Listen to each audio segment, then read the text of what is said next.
আজকে রবিবার, ছুটির দিন। রবিবারের দিনটা একটু চিন্তামুক্ত থাকি, মানে কাজের দিক থেকে। সকালবেলায় উঠে অত তাড়াহুড়ো করে কাজ করতে হয় না, বা ঘুম থেকেও অত তাড়াহুড়ো করে উঠতে হয় না। অন্যান্য দিন যেমন ঘড়ির কাঁটার সঙ্গে দৌড়াতে হয়, রবিবারের দিনটা সেরকম কিন্তু না। রবিবারের দিনটা না একেবারে নিজের মতন লাগে।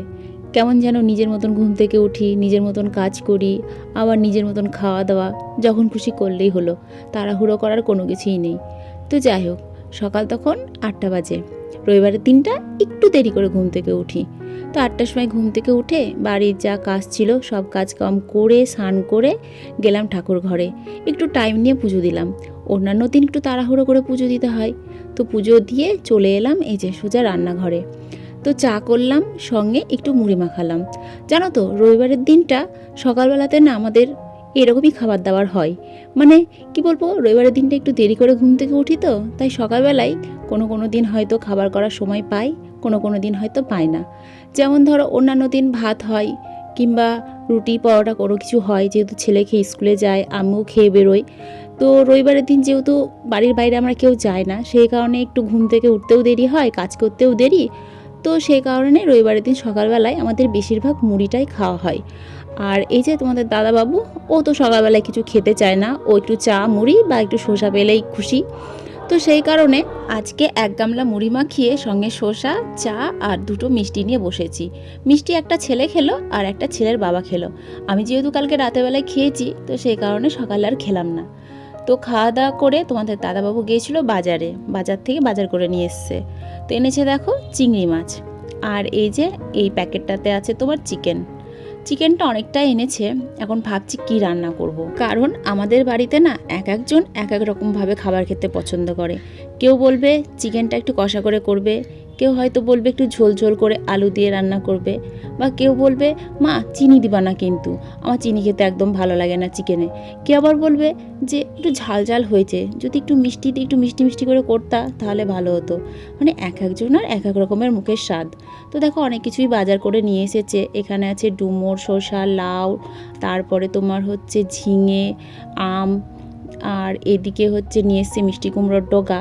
তো সকালবেলায় আমি বলেছিলাম যে আমার না অনেক দিন ধরে ইচ্ছে করছে লাউ পাতার ভর্তা খেতে, আর লাউ পাতার ডগার হচ্ছে তোমার আলু দিয়ে একটু পোস্ত খেতে। তো লাউয়ের শাক নিয়ে এসো। তো লাউয়ের শাক পাইনি, নিয়ে এসছে তোমার এই যে মিষ্টি কুমড়োর ডগা।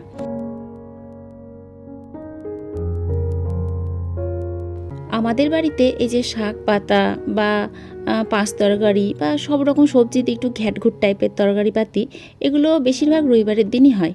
কারণ রবিবারের দিন তোমাদের দাদা বাড়িতে থাকে। তো সেই কারণে ধরো বেশি কিছু রান্না করলে খাবারটা নষ্ট খুব কম হয়। যেহেতু ও শাকসবজি খেতে পছন্দ করে, তো বেশিরভাগ সবজি হলে ওই খায়। আর আমি যেটুকু খেলাম। তাছাড়া যদি অন্যান্য দিন আমি এসব তরকারি রান্না করি, তাহলে ধরো ওই আমি যা খেলাম বাদবাকি সব নষ্ট হয়, কেউ খেতে চায় না। তো সেই কারণে এইসব খাবার দাবার না বেশিরভাগ আমি রবিবারের দিনে রান্না করি। আর বাদবাকি দিন তোমার ওই মাছ, ডিম, মাংস, ঝাড়াঝাপটা, ডাল, এরকম ধরনের খাবার দাবার হয় আর কি। এখনকার দিনের বাচ্চারা শাকসবজি খেতেই চায় না। একটু ডাল, একটু মাছের ঝোল কিংবা একটু মাংসের ঝোল এইসব হলেই ওরা ভাত খেয়ে নেয়। আর আমাদের সময় ছিল মা যা রান্না করতো তাই দিয়েই ভাত খেতাম। আসলে কি বলো তো, আমাদের সময়টা ছিল মানে আমরা যেটা খেতে পছন্দ করি, আমাদের বাবা মা কিন্তু সেটাই যে আমাদেরকে রান্না করে খাওয়াতো এরকমটা না। প্রতিদিন প্রতি রকমের রান্না হতো, তো যেটা ভালো লাগতো সেটা দিয়ে ভাত খেতাম। এমন না যে আমি খেতে এটা ভালোবাসি বলে এটাই প্রতিদিন রান্না হবে, এরকমটা ছিল না। এখন যেমন কেউ ডাল খেতে ভালোবাসে তাই ওর জন্য প্রতিদিন ডাল হবে, কেউ হয়তো মাছ খেতে ভালোবাসে তার জন্য প্রতিদিন মাছ হবে, এরকমটা হয় যেটা প্রতিটা ফ্যামিলিতে। আগের দিনে কিন্তু এসব ছিল না। আগের দিনে মায়ের পছন্দের রান্না হতো, খেলে খাবি, না খেলে না খাবি, এরকম একটা ব্যাপার ছিল। তো সেই কারণে দেখো আমরা কিন্তু সব রকম মানে সবজিপাতি ছোটো থেকে খেয়ে এসেছি বলে এখন বড় হয়ে যাওয়াতে আমাদের কিন্তু কোনো অসুবিধা হয় না।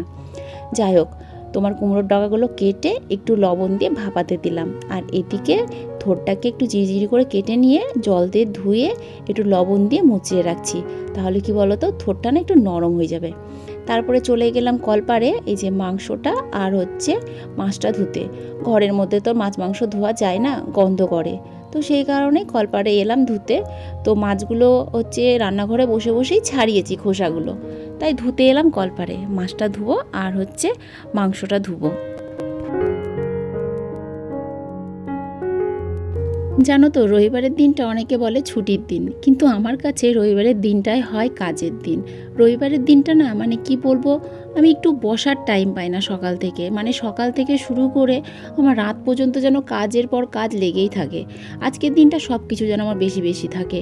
যেমন ধরো, বাড়ির বাসি কাজকাম তো থাকেই, তার সঙ্গে জামা কাপড় কাচা, বাথরুম পরিষ্কার করা, তারপরে সকালে রান্না, দুপুরে রান্না, রাত্রে রান্না। এমনিতে তো দুবেলা রান্না করি, সেখানে ধরো কোনো দিন রবিবারের দিন সকালেও রান্না করতে হয়। আজকে যেহেতু করতে হয়নি, কিন্তু অন্যান্য দিন করতে হয়। তো এরকম অনেক বাড়তি কাজ থাকে। হ্যাঁ, তো যাই হোক, আমার আবার জানো তো কাজের মধ্যে থাকতে বেশি ভালো লাগে। কি করে যে দিনগুলো কেটে যায় বুঝতে পারি না। যাই হোক, চিংড়ি মাছটা কী কারণে এনেছিল আমি জানি না। এখন কাঁঠাল দিয়ে চিংড়ি মাছ করার জন্য এনেছিল, কি চিংড়ি মাছটা পটল দিয়ে করার জন্য এনেছিল, সেটা আমি বলতে পারবো না। তবে আজকে নতুন ধরনের খাবার একটা খেতে ইচ্ছে করলো, সেই কারণে চিংড়ি মাছগুলো ভেজে রাখলাম ওইদিকে। আর এদিকে মিষ্টি কুমড়োর ডগাটাকে সেদ্ধ করে রাখলাম। কড়াইতে একটু পাঁচফোড়ন আর হচ্ছে শুকনো লঙ্কা ফোড়ন দিয়ে লম্বা লম্বা করে আলুগুলোকে কেটে তেলের উপর একটু ভেজে নিলাম। তার মধ্যে দিলাম তোমার হচ্ছে একটু রসুন বাটা, আর দেবো হচ্ছে একটু আদা বাটা। আমি রান্নাটা কি করছি আমি সঠিক নিজেও জানি না। লঙ্কা বাটা দিলাম, লবণ দিলাম, আর একটু দিলাম হচ্ছে তোমার হলুদ। এই রান্নাটা না আমি না ইউটিউবে দেখেছি না কোথাও দেখেছি, নিজের মন গড়ন করে রান্না করছি, জানি না কেমন টেস্ট হবে। হ্যাঁ, তো এইভাবে এটাকে একটু কষিয়ে নিব। কষিয়ে নেওয়ার পর দিয়ে দিলাম তোমার মিষ্টি কুমড়োর ডগাগুলো। আজকে অদ্ভুত টাইপের আমি এটা রান্না করছি, যার কোনো নাম নেই। আর যাই হোক, খেতে কেমন হবে সেটা তোমাদেরকে তো অবশ্যই আমি পরে বলবো। আর এই যে মিষ্টি কুমড়োর ডগাটা বেশিরভাগ আমি ডাল বাটা দিয়েই রান্না করি, তোমরা তো আমার আগের অনেক ভিডিওতে হয়তো দেখেছো। আর এদিকে প্রায় 6-7 মাস মতন আমি তো ভিডিও করিই নি, কি জানি ভিডিও করতে একদম ভালো লাগতো না, তো আজকে আবার হঠাৎ ইচ্ছে করলো। তো জল দিলাম, আর একটু চিনি দিলাম, আর দিলাম তোমার হচ্ছে এই যে ভেজে রাখা মাছগুলো, আর দিলাম তোমার একটু জিরে গুঁড়ো। এবার গ্যাসটাকে একটু কমিয়ে দিয়ে তারপরে ঢাকনা দিয়ে ঢেকে রাখবো কিছুক্ষণ। মানে গ্যাসটাকে বেশি বাড়িয়ে দেবো না, তাহলে পুড়ে যেতে পারে। আর আমি বেশিরভাগ রান্না জানো তো হালকা গ্যাসেই করি। হালকা গ্যাসে রান্না করলে না খাবারের স্বাদটা একটু ভালো হয়। তারপরে থোরটা ভেজে নিলাম। থোর ভাজার জন্য প্রথমে শুকনো লঙ্কা আর হচ্ছে সর্ষে ফোড়ন দিয়েছিলাম, সঙ্গে একটু পাঁচফোড়ন দিয়েছিলাম। কি জানি আমার পাঁচফোড়ন খেতে না খুবই ভালো লাগে, শুধু মাংসতেই আমি পাঁচফোড়ন দিই না, তা বাদে সমস্ত তরকারিতে আমি পাঁচফোড়ন দিই। আর এদিকে তোমার রান্না করব হচ্ছে মাংস। তো তার জন্য আলুগুলোকে একটু ছাকা তেলে ভেজে নিলাম, আর তারপরে সেই তেলে কুচি করে রাখা পেঁয়াজ, টমেটো, কাঁচা লঙ্কা, আদা বাটা, রসুন বাটা সমস্ত মশলা দিয়ে একটু কষিয়ে নিয়ে তার মধ্যে লবণ, হলুদ, জিরে গুঁড়ো, তারপরে কাশ্মীরি লঙ্কা গুঁড়ো, সমস্ত গুঁড়ো দিয়ে আর একটু ফোঁটা জল দিয়ে এই মশলাটাকেও কষিয়ে নেব। আজকে আগে মশলাটা কষালাম, তারপরে দেবো তোমার হচ্ছে চিকেনগুলো। প্রতিদিন ওই এক ধরনের রান্না খেতে না একদম ভালো লাগে না, মাঝে মাঝে মনে হয় একটু অন্যরকমভাবে রান্না করি।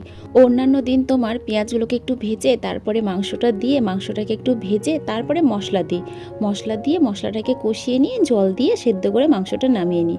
আজকে মশলাটা আগে কষিয়ে নিলাম, তারপরে মাংস দিয়ে মাংসটাকে কষিয়ে নিলাম, তারপরে জল দিয়ে সেদ্ধ করে নামিয়ে নিয়েছিলাম। আর আজকে তোমাদের দাদা বলেছে রসুন ভাজা খাবো, তো রসুন ভাজা যেহেতু খাবে বললো, তো ভাবলাম আমি একটু অন্যরকমভাবে রসুনটাকে ভেজে দিই। আসলে ওর একটু ঠান্ডা লেগেছে, ঠান্ডা লাগলেই না ও একটু রসুন খেতে চায়, তো একটু অন্যরকমভাবে বললাম না করব। তো শুকনো লঙ্কাটাকে ভেজে রাখলাম। অবশ্যই এটা রসুন ভাজা না, এটা হচ্ছে রসুন ভর্তা। আমার না অনেক দিন ধরে খেতে ইচ্ছে করছিল, তো আজকে করেই ফেললাম। কালো জিরে, শুকনো লঙ্কা আর তোমার এই যে রসুনটাকে কড়াইতে ভেজে নিলাম, এখন পাটায় বেটে নিচ্ছি। লবণ দিয়েছি, আর নামানোর আগে তোমার হচ্ছে একটু কাঁচা তেল দিয়ে এটাকে মেখে নামিয়ে নিব। তো চলো, রান্নাবান্না হয়ে গেছে, এবার খাওয়া দাওয়া করা যাক। তো এই যে থালা সাজিয়ে নিয়েছি, এখানে আছে থোর ভাজা, চিংড়ি মাছ দিয়ে তোমার মিষ্টি কুমড়োর ডগার ঝাল, শসা, আর ওই যে রসুন ভর্তা, আর এই যে লাল লাল চিকেনের ঝোল। এই হচ্ছে আজকে আমাদের দুপুরের মেনু। সত্যি কথা বলবো, ওই মিষ্টি কুমড়োর ডগার ওই তরকারিটা না এত সুন্দর হয়েছিল খেতে, কি বলবো। তোমরা একদিন ওইভাবে রান্না করে খেয়ে দেখতে পারো, তারপরে বলিও যে কেমন হয়েছে। আশা করছি ভালো ছাড়া কেউ খারাপ বলবে না।